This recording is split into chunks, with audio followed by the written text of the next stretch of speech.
Hi, I'm Lena, and welcome to Super Data JP, the channel where we turn Japan's real estate and cost of living numbers into answers you can actually use. Every video here is built on verified government data, not opinions, and not guesses. Whether you're planning to invest, relocate, or just curious what life in Japan really costs, you're in the right place. Let's get into today's numbers. The listing price on that Tokyo condo is not what you'll actually pay to own it. Between one-time taxes, agent fees, and costs that quietly compound every single year, the real number is a lot bigger, and almost nobody budgets for it correctly. By the end of this video you'll know exactly what to add to any listing price. In this video we'll break down every real cost of buying property in Japan, the one-time fees due at closing, the ongoing costs you'll pay for as long as you own it, and one specific tax trap that catches foreign investors more than anyone else. We'll run real numbers on a real property, not vague percentages. We'll use the same example property from our earlier videos, an investment condo in Minato Ward, Central Tokyo, priced at 36,870,000 yen, about $227,593 with a 5.22% advertised gross yield. Here's the problem with most hidden cost guides. They assume you're buying a family home to live in. Japan gives owner-occupiers big tax breaks. Foreign investors buying a rental unit usually don't qualify for most of them, and most articles never mention that distinction at all. First up, the real estate acquisition tax. The standard rate is 4%, reduced to 3% for residential land and buildings through March 2027. It's billed separately, months after you've already paid for the property. New homes can deduct up to 12 million yen from the taxable value, but only if the unit meets a minimum floor area, 40 square meters under the current rule. Compact investment studios often fall short, and lose the deduction entirely. On our example property, assessed at roughly 23,965,500 yen, about 65% of the purchase price, that works out to 718,965 yen, about $4,438, with no deduction applied. Next, the registration and license tax, paid to legally register you as the new owner at the Legal Affairs Bureau. Without this, the property isn't really yours in the eyes of the law, no matter what the sales contract says. Land transfers are taxed at a reduced 1.5%. Buildings are taxed at 2%. Unless it's your own primary residence, which drops to just 0.3%. Investment property doesn't get that discount. Blending land and building rates, this comes out to roughly 431,379 yen, about $2,663, on our example property. You'll also need a judicial scrivener, a licensed specialist who actually files the registration paperwork. Fees typically run 100,000 to 250,000 yen. We'll use 150,000 yen here. Then there's the agent's brokerage commission, capped by law at purchase price times 3%, plus 60,000 yen, plus consumption tax. It's one of the largest single-line items in the entire transaction. On our 36.87 million yen property, that's 1,282,710 yen, about $7,918, paid in full at settlement. Add a small stamp duty on the sales contract itself, a reduced 10,000 yen for this price bracket through March 2027, and that rounds out the one-time bill. Add it all up and the one-time cost of buying this property is 2,593,054 yen, about $16,007, or 7% on top of the sticker price. That figure alone matches what most guides call the true cost of buying. But that's only half the story. Those 5 line items are what you pay once, to get the keys.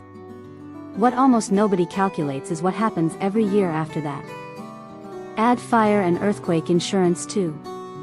Premiums for a condo typically run 15,000 to 40,000 yen a year depending on the building structure and how much earthquake coverage you add. And if you're financing with a mortgage rather than paying cash, add a lender fee on top, either an arrangement fee around 2.2% of the loan, or a guarantee fee around 2%, due up front, on top of everything we've covered so far.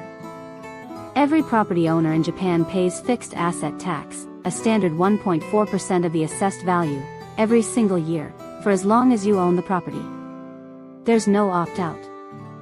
If the property sits in an urbanization zone, which most central Tokyo condos do, add city planning tax on top, up to another 0.3%. Combined, that's 407,414 yen a year on our example, about $2,515. Condo owners also pay a monthly management fee and a repair reserve fund. Nationwide averages from a 2023 government survey put these at 11,503 yen and 13,054 yen a month. Combined, that's 24,557 yen a month, or 294,684 yen a year, about $1,819, on top of the property tax. Here's the trap. Japan's own government guideline on repair reserve funds notes that many buildings use a graduated schedule, starting artificially low and rising substantially as the building ages. What you pay in year 1 is rarely what you'll pay in year 15. Add property tax to management and repair fees, and total ongoing carrying costs come to 702,098 yen a year, about $4,334, before you've collected a single yen of rent or paid a single yen of mortgage interest. Over 10 years, that's 7,020,975 yen in ongoing costs alone, almost 3 times the entire one-time purchase bill we calculated earlier. Combine one-time and 10-year ongoing costs, and the real extra cash required is 9,614,029 yen, about $59,346, or 26% of the purchase price, on top of what you paid for the property itself. This matters most for the exact audience watching this channel, investors. Our earlier video used a 5.22% gross yield for this property. Gross yield ignores every cost we just covered. Subtract the annual carrying costs from the rental income, and the real net yield drops to about 3.32%, erasing roughly 36% of the advertised gross figure. That's before vacancy, management commissions, or income tax. One more line item that's easy to miss. Non-resident owners are legally required to file a notification of tax administrator and appoint someone physically in Japan, an accountant, agent, or property manager, to handle filings on their behalf. That's an ongoing coordination cost, not just paperwork you file once. One nuance worth flagging: these carrying costs scale with the property's price and assessed value, not with its yield. A cheaper, higher-yield city like Sapporo carries a very different cost burden than a pricier city like Tokyo, so this exact math needs rerunning for every property, not just copied from one city to another. Mistake number 1, most articles quote only the one-time closing costs, roughly 7%, and call it done. They never model what a decade of ownership actually costs, and that ongoing total turned out to be nearly 3 times bigger. Mistake number 2, assuming the tax breaks built for Japanese families buying a home to live in also apply to a small investment unit purchased by a foreign buyer. Often, they simply don't, and that gap shows up as a surprise tax bill later. The real cost of owning property in Japan isn't the sticker price, and it isn't even the closing costs.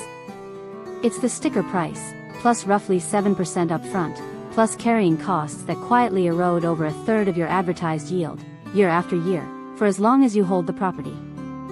To recap, one-time costs, 2.59 million yen. Annual ongoing costs, 0.70 million yen. 10-year total extra, 9.6 million yen. Model all 3 before you commit capital.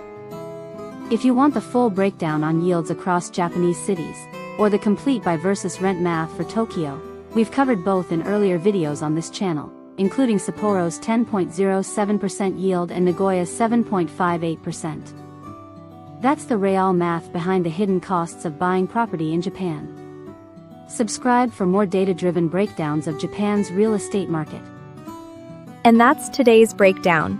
If you're serious about real estate or moving to Japan, research like this is exactly what separates a smart decision from an expensive mistake. Subscribe so you don't miss the next deep dive, and drop a comment if there's a city or word you want us to cover next. Thanks for watching, and I'll see you in the next one.